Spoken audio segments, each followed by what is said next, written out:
जो कैसे हैं आप लोग, उम्मीद करते हैं कि अच्छे होंगे। तो आज के वीडियो में हम लोग पढ़ेंगे क्लास 10 साइंस का चैप्टर 5 जो कि जैव है उसका कुछ हम लोग नोट्स देखेंगे। तो चलिए वीडियो देखिए भी स्टार्ट करेंगे। देखेंगे हम लोग क्वेश्चन नंबर 1 क्या है, जैव तो पैगम किसे कहते हैं। वे सभी प्रक्रिया जो सामूहिक रूप से अनुरक्षण का कार्य करते हैं उन्हें जैव पैगम कहते हैं। जैव पैगम किसे कहते हैं, वे सभी प्रक्रिया जो सामूहिक रूप से अनुरक्षण का कार्य करते हैं उन्हें हम लोग क्या कहते हैं, जैव पैगम।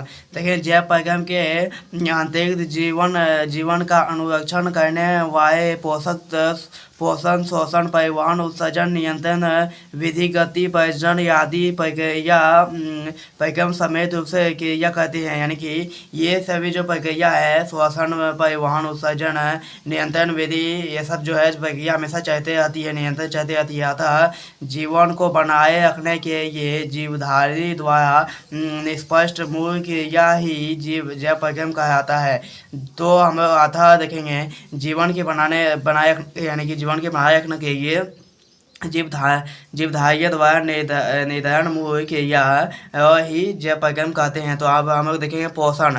पोषण हम लोग किसे कहते हैं, वह प्रक्रिया जिसमें जीवधारी अपने पर्यावरण से पोषक का अंतर्ग्रहण करता है, पचो भोजन आवश्यक एवं शरीर द्वारा अनुरक्षण के लिए इसका उपयोग करते हैं, पोषक कहलाते हैं। यानी कि पोषक किसे कहते हैं, वे प्रक्रिया जिनमें जीवधारी अपने पर्यावरण के पोषक का अंतर्ग्रहण करता है, जो यानी कि जीवधारी पर्यावरण के पोषण अंतर्ग्रहण करता है।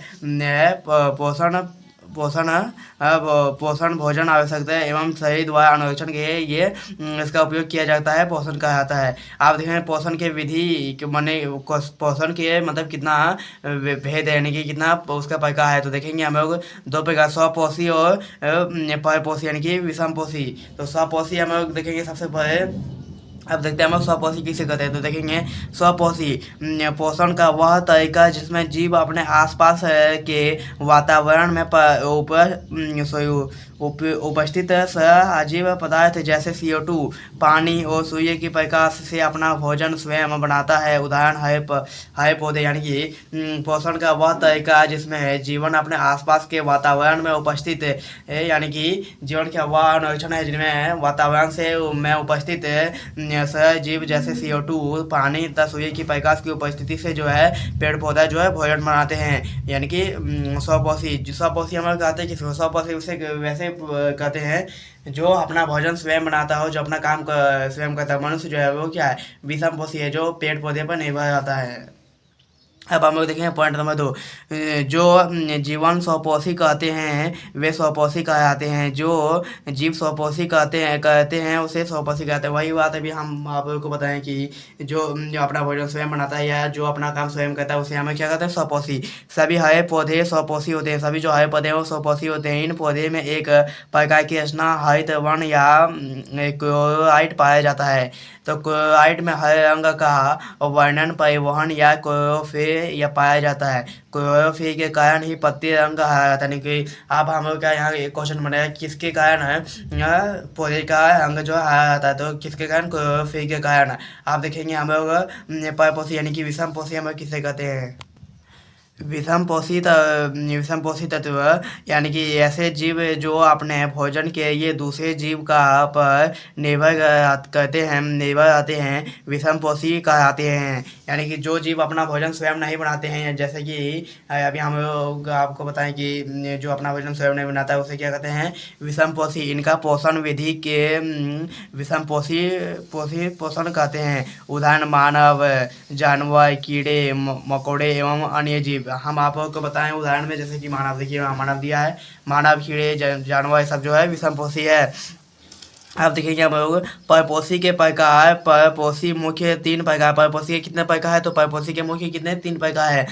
मृत जीव पोषण, फर्स्ट है मृत जीव पोषण, दूसरा है परजीव पोषण, तीसरा है परसीम पोषण। आप देखिए मृत जीव पोषण किसे कहते हैं। तो मृत जीव पोषण किसे कहते हैं, पोषण की वह विधि जिसमें जीवधारी पोषण की प्रवास्त मृत्यु एवं क्षेत्र हो रहे जीव पदार्थ से कहते हैं। उदाहरण कवक। अब यहाँ मृतपोषी को अपघटित भी कहते हैं। मृतपोषी जो अपघटित भी कहते हैं। मेदपोषी पोषण करने वाले जीव मेद जीव कहलाते हैं। अब 3 नंबर पॉइंट देखें, इनके कवक ई बैक्टीरिया तथा कुछ प्रोटोजोआ में पोषक की यही विधि पाई जाती है। पॉइंट नंबर 4, गोबर छत मितीय जीव पोषक का उदाहरण है, यानी गोबर जो है मितीय जीव का उदाहरण है। अब देखेंगे हम लोग आगे क्या है। परपोषी परजीव पोषण, यह पोषण की विधि, यानी कि परजीव पोषण यह पोषण की विधि है जिसमें जीवधारी अन्य जीव सजीव के से पोषण प्राप्त करते हैं एवं इसे निकालने भी नुकसान भी पहुंचाते हैं। परजीव पोषण में जो जीव खाद्य पदार्थ करते हैं वह परजीव कहलाते हैं तथा जिस जीव से पोषण पदार्थ करता है वह पोषी कहलाता है। उदाहरण अमावे, कुछ कवक, प्लाज्मेट तथा गोकेट, यह पोषक कवक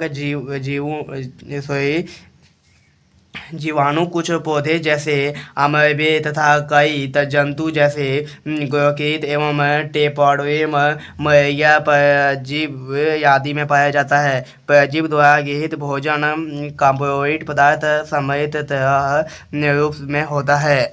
अब हम लोग देखेंगे परिनिषम पोषण, वे पोषक जिसमें प्रणाली अपना भोजन कठोर या तरल के रूप में जंतुओं के भोजन ग्रहण करने की विधि द्वारा ग्रहित करते हैं परमपोषी पोषण कहलाता है। इस पर आगे पॉइंट, इस प्रकार का पोषण समृद्ध जंतु में पाया जाता है जैसे मेढक, बकरी, गाय, मनुष्य इत्यादि। यानी कि इस प्रकार का जो पर्णपोषी पोषक है यो किसमें पाया जाता है, जैसे कि मनुष्य, मेढक, बकरी, गाय, यही सब में पाया जाता है इत्यादि। पर्णपोषी पोषण करने वाले जीव पर्णभोजी कहलाते हैं। अमीबा और पोटेशियम में पर्णपोषी पोषण ही पाया जाता है। अमीबा जो है पोटेशियम में जो पर्णपोषी पोषण पाया जाता है। अब हम पढ़ेंगे प्रकाश संश्लेषण। प्रकाश संश्लेषण किसे कहते हैं देखेंगे। प्रकाश संश्लेषण एक जीव रासायनिक प्रक्रिया है जिसके द्वारा हरे पौधे सूर्य प्रकाश तथा क्लोरोफिल की उपस्थिति में कार्बन डाइऑक्साइड तथा जल की कच्ची सामग्री के रूप में प्रयोग करके अपना भोजन स्वयं बनाते हैं। इस प्रक्रिया में ऑक्सीजन उत्पाद के रूप में निकालते हैं। प्रकाश संश्लेषण ही ऐसी एक प्रक्रिया है जिसके द्वारा सौर ऊर्जा रासायनिक ऊर्जा में परिवहन होती है। प्रकाश संश्लेषण की रासायनिक अभिक्रिया निम्नलिखित है। हम लोग देखेंगे अब उदाहरण प्रकाश संश्लेषण का। CCO2 प्लस 12H2O बराबर C6H12 26 plus 6H2O plus 6O2 CO2O2।